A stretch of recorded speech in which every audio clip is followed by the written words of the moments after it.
Good morning to one and all. I started you the lesson matter around us, the substances present around us we can consider as matter. It's not any particular thing. It may be a gas or solid or liquid. Every substance which is having some mass and occupies some space is called matter. So this matter is made up of small particles, and some of the substances can exist in three states, like I told you the example water. Along with that also some more substances are present. Wax, you know that wax is in the form of solid, also in the form of liquid, also it will be in the form of gas, and along with that also carbon dioxide and etc. Okay, so some substances that can exist in three states. So beside of these three, I also explained you two more. Those are plasma and Bose-Einstein condensate. Now coming to these solids, liquids, gases. Here solids are made up of particles. Not only solid, every substance is made up of particles, but the arrangement of these particles is different. So how is that arrangement in solid? How is that arrangement in liquid and in gases? Now let us see. In solids, the space between these particles is very less. In liquids, the space between the particles is average. Of course, you can say that in some tough substances there is no space between the particles. Coming to gas, here the space between the particles is more. Due to the presence of more gap, the particles present in the gas move randomly from one place to another place. But in liquids, there is also, we can observe little bit movement. But in solids, there is no movement of the particles we can observe. So that due to that, there is no gap present. The solids have fixed shape and fixed volume. Now, what is mean? These are having fixed shape and fixed volume, I am telling you.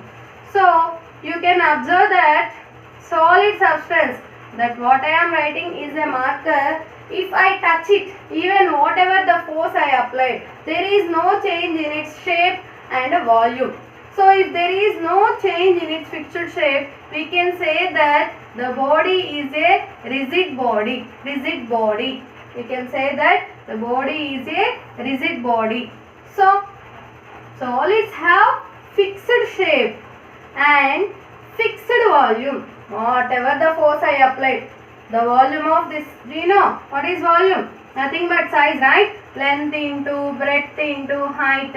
Of course, for some of the irregular shaped substances, we can find the volume of a stone by dipping a stone in a glass tumbler.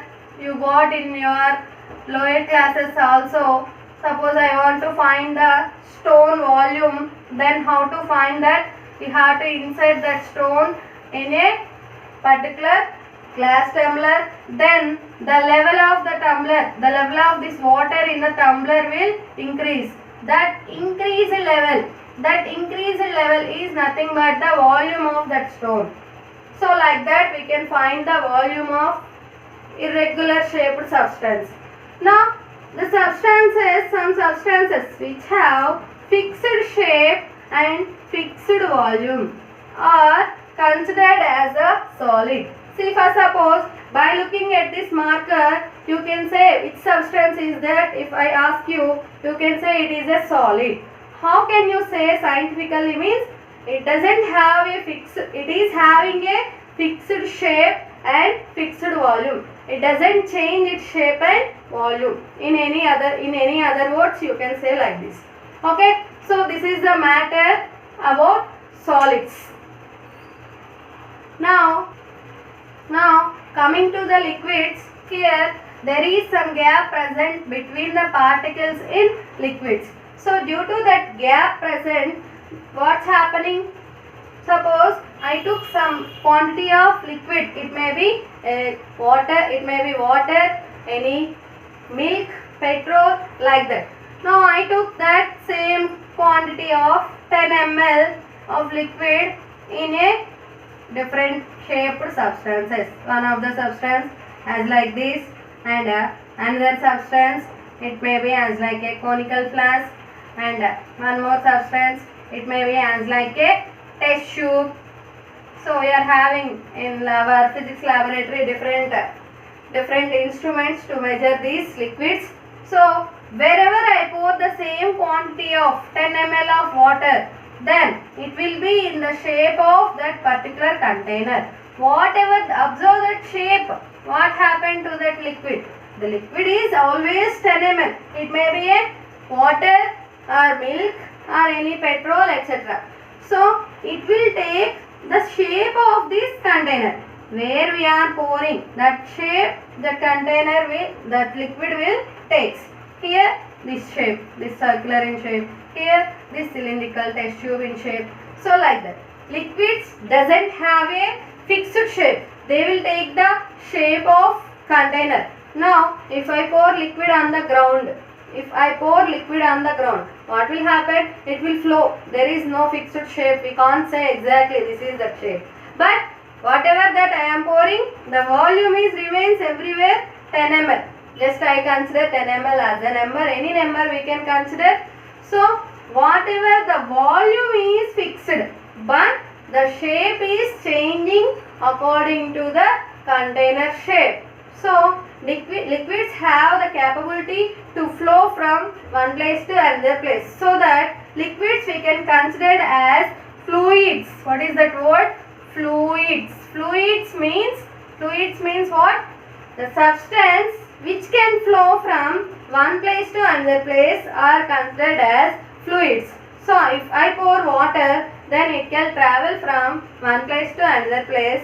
So that we are calling these liquids as fluids. Also gases we can consider as fluids. I will explain you later. Now coming to this liquid, what happened? What we learned? Liquids doesn't have a fixed shape. They will take the shape of container, but the volume of the particular liquid remains same. Okay? But solids, fixed shape and fixed volume. But here liquids, what happened? No fixed shape, but the volume is fixed. Volume is fixed. Okay.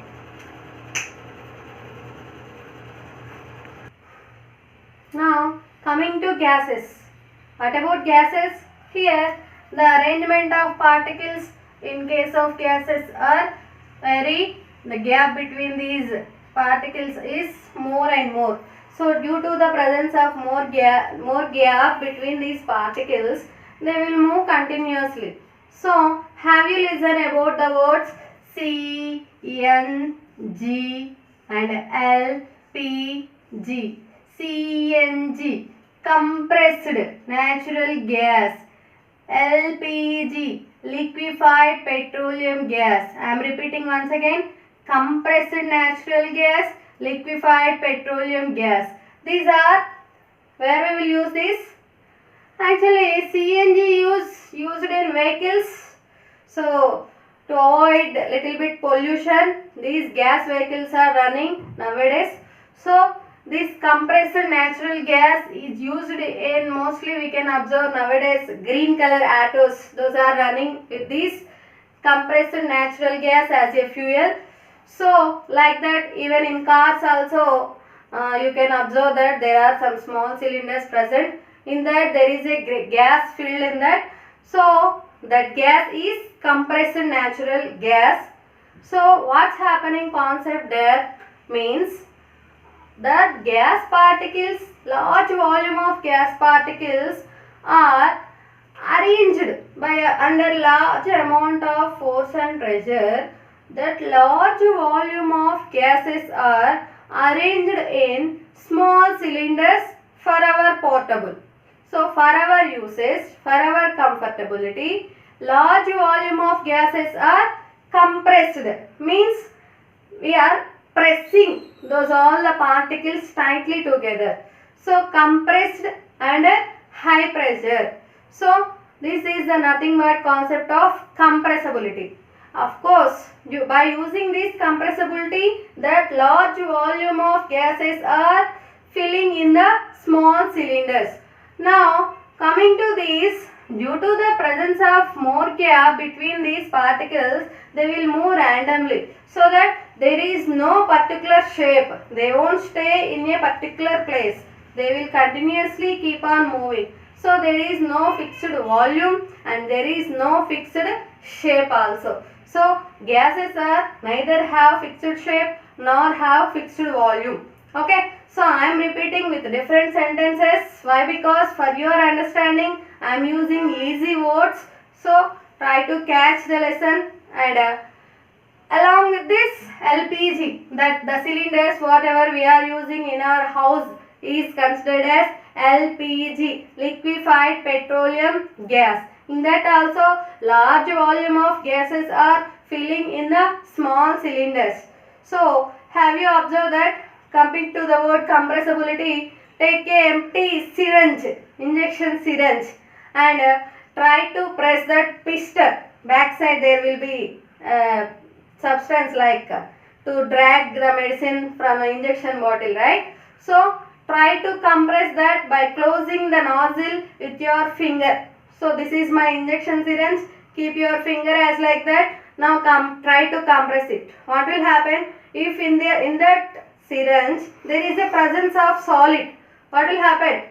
Is there any compressibility? No, it can't compress. If it is liquid, it can't compress. If it is gas, of course we feel so tight, but we can compress little bit. So gases have higher compressibility compared to these liquids and solids. Okay. So I will explain you in tomorrow class about the concept of diffusion.